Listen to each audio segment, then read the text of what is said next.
Okay. Hi, everybody. This is Caitlin Albright, and today I'm joined by one of my very first Teen Council students, Bryan Fernandez. Bryan is now a student at the School of Visual Arts in New York City. Welcome, Bryan. Thank you so much for being here today. Hey, I was good. How you doing? How you doing? Doing great, Bryan. Happy to have you back on here. So why don't we just jump right in and tell us a little bit about what you're studying right now and what are your future ambitions in the arts? So, as Caitlin said, my name is Bryan Fernandez. I am now going to be a junior in the School of Visual Arts. I am studying the fine arts concentration, and I'm looking to be either one or two things: either to be a professional artist Mhm. who can like produce work at showcases and galleries, as well as possibly actual museum curation. That's So, fantastic. goals. Awesome. So I know from Instagram, you've got a really big presence on Instagram where you're showcasing your work and showcasing all the different groups that you're involved with. And from my understanding, you're involved in some cultural organizations or student groups outside of SVA or within SVA. Tell us a little bit more about what you're doing on a more cultural level. So, on a local level, I've been very politically active. Mhm. In terms of actual SVA, I'm the president of the Latino Club, La Bodega, and also a member of their Black Student Union. I've also been in part of several politically activist groups and even art activist groups, such as a project called Tiny Trump. Been to DC to even protest in the Women's March, protesting multiple times in New York City. I'm actually currently protesting now during the Black Lives Matter movement, and I've been a little all over the place in terms of all my politically active stuff, but it's always concentrated on improving and bettering the lives of people of color, Black people, and also women, because women are also people of color and Black people as well, many of them.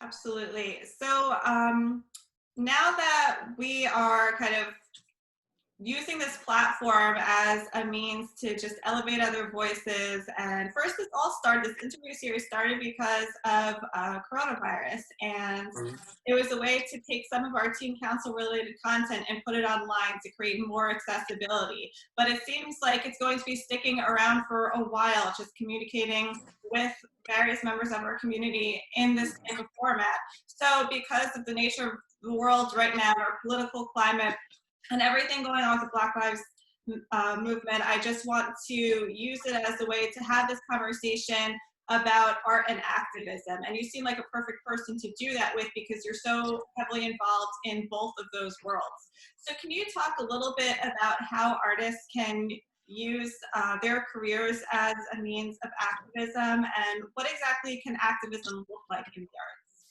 You know, activism, it really covers a lot of things. In terms of discussing social issues, artists can go about it during their regular work. However, there's also the activism in where you are out in the street, out in the protest, sharing work. Like, I can actually just honestly just pull out a project that I was a part of, the Tiny Trump NYC, where I was literally making dozens of these cardboard tiny trunks, protesting him and going down the street. So you really have a variety of options, but those are the big two.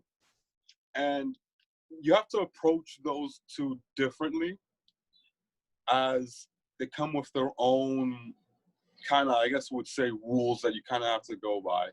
Mhm. You know, when you're practicing artists and you're making artwork about it, you have to understand, you know, will the artwork ultimately benefit the issue that I'm discussing and like resolving it, or will it benefit me more? I mean, you don't just want to, you know, make work about this social issue or like civil rights, but then it turns out, you know, you're the one profiting it the most, getting more popularity, and the actual issue isn't being resolved. And in terms of protesting, you know, that I'm just going to be honest with you, you have to be really passionate, as much of the work you're going to do is going to go unpaid, and you're going to end up actually doing most of the work for free. Even when you go out and giving out work, it's all free, and it's all going to be based out of like, if you really believe in this issue and you're that passionate to keep going, if that makes sense. Yeah, I think that's a great point. And what you said earlier too really strikes the core too, in terms of thinking, what can I contribute to the conversation? And if what you're putting out there is really just benefiting you and not really taking into account what's happening on a more global level and who else it's affecting, then is it worth putting out there? So, what are some ways that artists can approach that type of topic? How can they educate themselves on whether or not the art they're putting out there is truly in support of the people they are saying they're representing? Or what's the difference, I guess? How can artists be more conscious of You know, the big difference usually is from one, if the artist is usually a part of the community, it personally does look a lot better that? since they are the ones who are consistently going out there. And the artist also, I would have to say, with whatever he does with his work, even if he is profiting off it, he has to do something to get it back to the community, essentially. So I made this piece on gentrification in my community. I put the info out for free. I put some videos out for free of the artwork that I've made. I've done plenty of work, and not once have I profited off of it. And it's all up just for educational purposes. And that's kind of what the artist has to do. You know, you have to really make sure that it is like either educating people, either the money you're making from it goes back to the community, and that also, if the community actually agrees with what you're saying. I think there's also a big misconception where, you know, if you're an outsider looking in, some of the people on the inside may not understand where you're coming from. And so it's also important to make sure that their voices directly are being heard through your work. And in terms of the other one, you know, I said, you can't put it on Instagram with all these hashtags because it's going to look like you're trying to get notoriety and popularity. That's something you also got to avoid. Remember, this is all going to be based on like if you truly believe in this and if you're going about it the right way. So if it's clearly seen that you're trying to, you know, boost your career and try to catch your big break, like how we see many photographers do recently, then it's not a good look. Because then also, I'll even mention the photography stuff. Like if you're a photographer out in the field trying to represent the people, but like putting in their faces, you can even put people at risk too. So you really gotta like understand all the things going in. And I would say just do research beforehand, by the way, as much as if you can, just to understand, you know, what you're walking into and what you're gonna be like seeing yourself. That's a great point. Yes, absolutely. I think the more legwork you can do before choosing what's put out there is really crucial, especially if you are trying to show solidarity for a community that you yourself are not part of. You want to make sure that everything is really coming from a genuine and sincere place of wanting to help amplify whatever impact you're trying to help put out there. So, with that being said, I know that through Teen Council, we've talked a lot about the role that museums and curators and galleries can play in the larger community. From your perspective, how can museums create a safe space for action towards social justice, and how can we educate the community on those topics? Oh, definitely. So I think the thing everyone needs to understand is the museum is this cultural institution. It honestly, it is their responsibility actually to have these places of conversation to be had. So as a museum with their platform, one of the main things they can do to begin with is, for one, have more people of color or minority artists. I remember it was my art history class first semester, and the professor I had, she brought up a really good point, is if you walk into a museum, how many of the work you see are actual portraits of people of color or actual Black people? And that's something that's really introspective to look at. So I think museums, for one, can actually show work of actual people of color minorities, as well as have actual artists there to have a conversation. And two is to definitely use their platform that they have to also inform the public of like some of the right things you can do. I know there's a museum, the Museum of African Diaspora, all the way out in San Francisco. They've posted all their resources and they've also showcased what they've done. And in terms of curation, I've met many curators of color already and minorities, and it's just definitely just being supportive of them all the way and making sure people actually, you know, listen to what they're saying rather than, trying to, talk over them or undermine the points that they're making. That's how a museum can definitely, the best way to do it is just to support these artists and make sure that people are actually listening to the message, conveying that message properly. That way, the public doesn't try to skew what they're saying into their own agenda. That's kind of why we see movements, unfortunately, that these counter movements that don't make sense. I'm not going to say their names to get them attention, but it's just, you really have to, as an institution, make sure that you're properly going about it the right way and taking advantage of this amazing platform you have to let the audience that you're bringing into your institution understand everything that's going on. That's great advice, and something that every cultural institution needs to be taking into consideration right now. And that hasn't always been the case throughout history.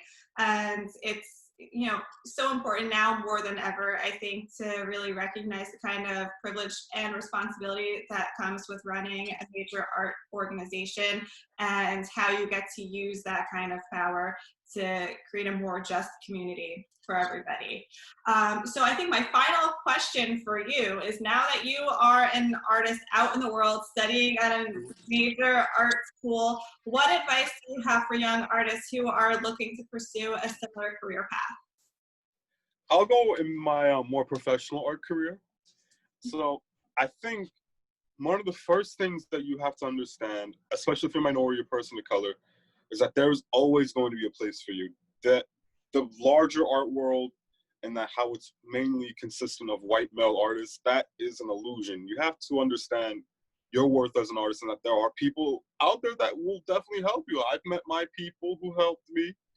I'm currently connected to several people in the actual industry. And that's just a big thing you need to understand is, networking with the right people who want to hear your story and ultimately want to put you out there. There's plenty of them.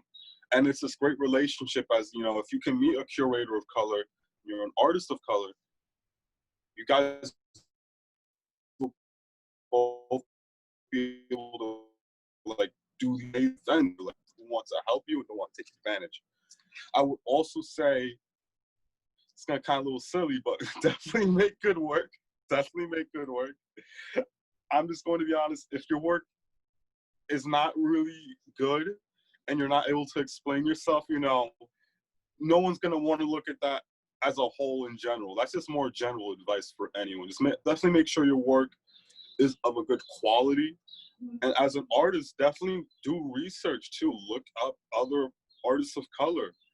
Look up people who you look up to. Look at people who you want to work with. Do all these things and you can do it. I mean, I'm in New York City, the biggest city in the world, but I can guarantee you can, across the country, you'll probably find these little communities that you can just build yourself on and go off. I mean, I started at the teen council in senior year, and now look where I'm at. So just starting to build yourself up and meeting the right people and making this great work especially can get you anywhere. And I think if there's anything else I could say, and this is going to be probably the best thing, is never give up. Never give up before I go. I think the biggest thing I want to say is never give up.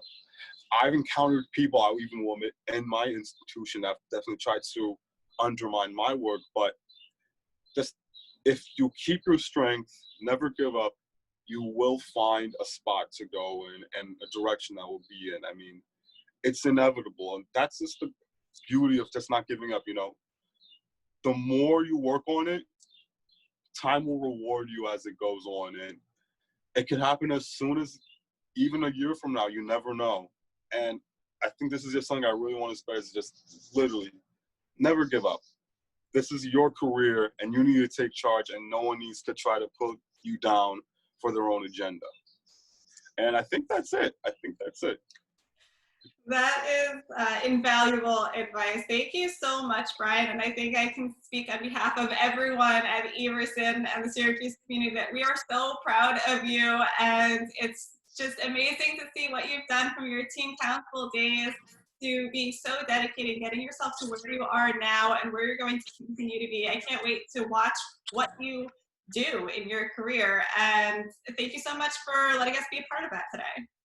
Thank you so much. And it was a pleasure to be on the Zoom call and able to spread my information for good use. Thank you so much. Thank you, Bryan.